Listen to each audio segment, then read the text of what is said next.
Hi, I'm Chuck Rexroad, and thanks for spending a few minutes with me as I share with you my computing story as told through pictures from the Computer History Museum out in Mountain View, California.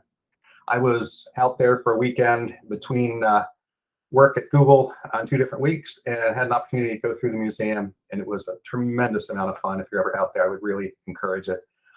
I just wanted to share, starting with the first computers I ever programmed back in 1976, 1977 in high school. I was a student assistant in the automatic data processing room, and we literally used punch cards and a tabulator machine to do things like keep track of attendance and print reports on who was absent from school and things of that nature. In the bottom left corner there, you see a board with some yellow wires on it. That was the programming for the tabulator. And we had different boards that would clip into that panel and could run different reports depending on how we had programmed that board. So no memory, no processing power other than a tabulator that would take and count the number of things that happened based on the wires programming and do reports based on that.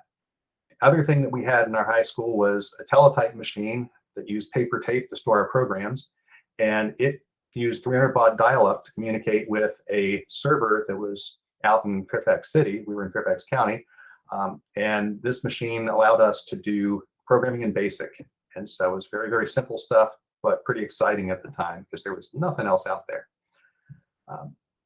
Starting in 1977 through 1982, I was in college and spent a lot of time on the mainframe. Also did VAX and Voltix and all that kind of stuff, but most of my time was on the mainframe. PL1, Fortran, a little bit of COBOL, assembly language programming and machine language stuff was pretty exciting. The first paid programming work I did was in 1981. It was a Waste from Reactor nuclear waste management project in Savannah, Georgia, and we were running the management software for that so that if a box of washers was late, we could predict how much impact that would have on the construction project, what things would be delayed.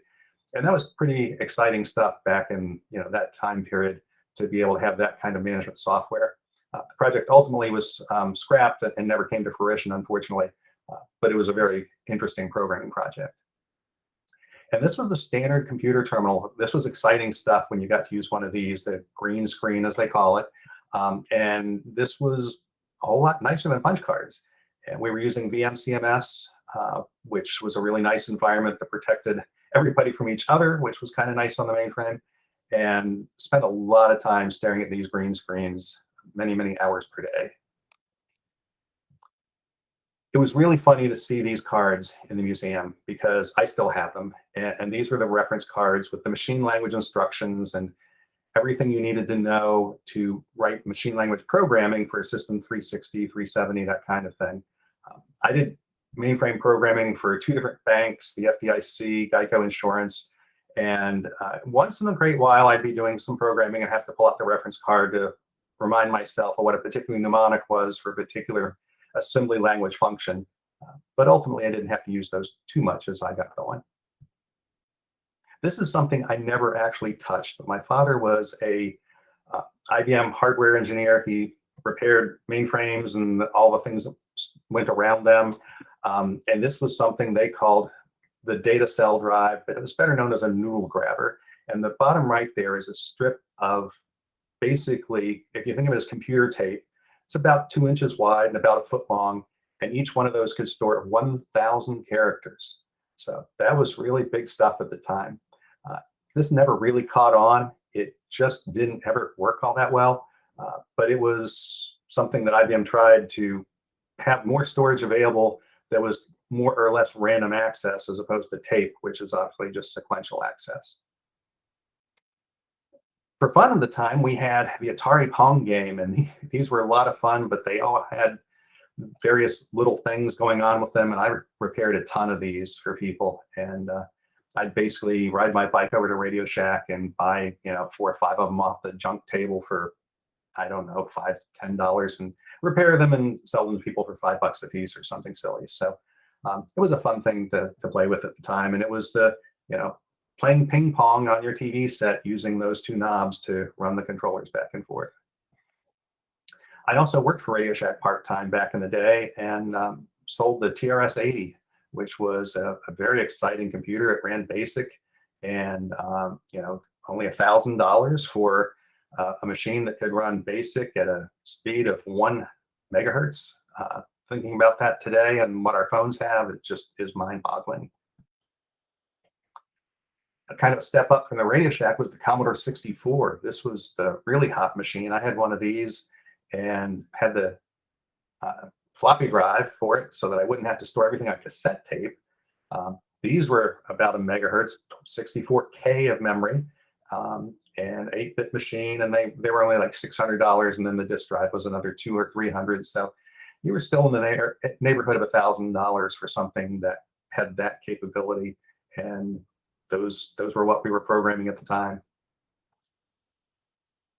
We finally got something a little bit more that we could have with us and carry with us. This was called a luggable. It was 28 pounds, and it ran something called CP/M, and ultimately they licensed DOS from Microsoft, which was kind of the next step after CP/M.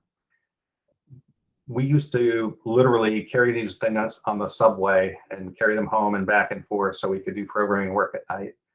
Contrast that to what we do today, and it's pretty amazing.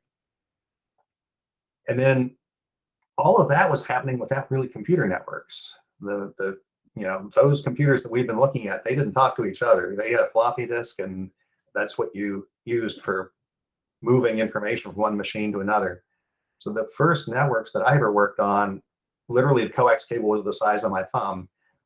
And that was at National Academy of Sciences, which was one of the first places that in the Washington, D.C. area had a true local area network. And those things were somewhat reliable, but an absolute ton of work to run the coax cables everywhere for the networking. As we got a little bit more sophisticated, I had one of these machines. This ran BASIC, and it had basically the precursor to VisiCalc, which is the precursor to Excel. And I used it because I was in 14 countries in 90 days trying to keep track of expenses. And I could keep a little spreadsheet on this thing. It ran off AA batteries. A set of batteries would last about a week. Contrast that to our phones that can't make it through a day sometimes, but it didn't have very much processing power, but it did a really nice job of keeping track of my expenses. It also had Mickey Mouse ears that you could plug into the side of the machine, and you could stick the handset of a phone in, and you could actually do dial-up. And I would communicate to the office using the AT&T network and AT&T Mail at the time, so I could communicate with the people back in the office when I was overseas and way out of the time zones of the office.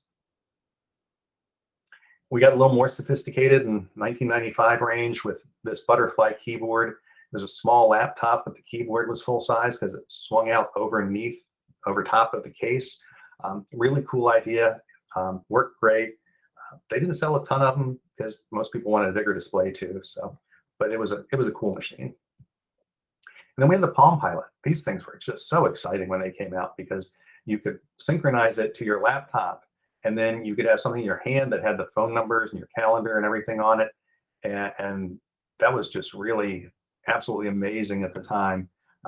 That was really the precursor to what we now think is a modern smartphone. I never worked on this. This was Google stuff from way back in the early days, but this is what the racks looked like at Google when Google started, and I just had to include it in here. The Noogler hat I have, in fact, there's one behind me. You can probably see it over my shoulder. Still have that with Bride. Didn't work on Waymo. Way too cool not to include in this. That thing looks like it's going to wink at us or something there. Really, you look at that and there's no steering wheel, there's no nothing in there. You just sit down and tell it where you want to go. And my last professional chapter, Google Cloud, 2017 to 2021. Neither Bernie nor the Star Wars character are really securing our data centers, but that is what the data centers do look like. And there are many, many of them, and the scale of what Google does in the cloud is just absolutely astounding. So it's been my absolute pleasure to have that be the last and highlight of my career in computing. What am I going to do next? I'm going to get outdoors more. I'm going to play with new tech that I want to play with. Things like downloading pictures from the space station overhead, more ham radio stuff. There's always room to do more things in ham radio. Volunteer fire department. I'm a member there, an officer there, and look forward to spending more time with that group and responding to calls in the area, helping neighbors, that kind of thing. do more public safety, public service. This is Boston Marathon from 2 years ago, and I was one of the communicators from a water stop there. Disaster communication, when things really go bad, ham radio is often the only thing that's working, and being prepared and trained and having other people ready to go do that work is very, very vital in my mind. Photography, I've always enjoyed it, want to get back to it, and most importantly, spend some more time with Polly and just have more fun. So thanks for joining me on this quick little journey, and I hope you enjoyed it.